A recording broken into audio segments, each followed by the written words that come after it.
عرفنا إن نقص عنصر واحد بس في جسمنا ممكن يكون هو السبب في الأرق والشد العضلي وحتى ضربات قلبنا السريعة. العنصر ده المغنيسيوم، والمفاجأة اللي هقولك عليها إن تحليل الدم العادي ممكن يخدعك ويقولك إنك سليم. خد بالك إنك لو عملت تحليل سيرم مغنيسيوم وطلع طبيعي، ده مش معناه إنك تمام.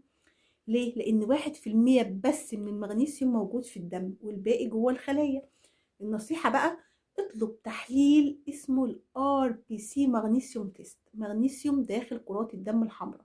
ده الأدق وده اللي هيقولك المخزون الحقيقي بتاعك. لو انت بقى خلاص عملت التحليل وهتاخد مكملات، عندك المغنيسيوم جلايسينيت لو عايز تنام كويس وتقلل القلق، لطيف جدا على المعدة، زي الماك بي 6 أو مكملات مستوردة بتحتوي على الجلايسينيت عموما.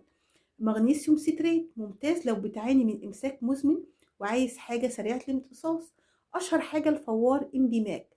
كمان المغنيسيوم موليت، الاختيار الأول لو عندك خمول وآلام في العضلات.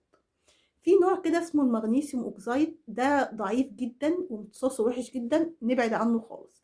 بس لازم تعرف إن الزيادة في المكملات بتاع المغنيسيوم ممكن تسبب لك إسهال، مغص، هبوط ضغط. نصيحة لمرضى الكلى ما تاخدوهوش إلا باستشارة طبيبك. أحسن وقت يتاخد يا إما بعد الأكل أو قبل النوم بساعة.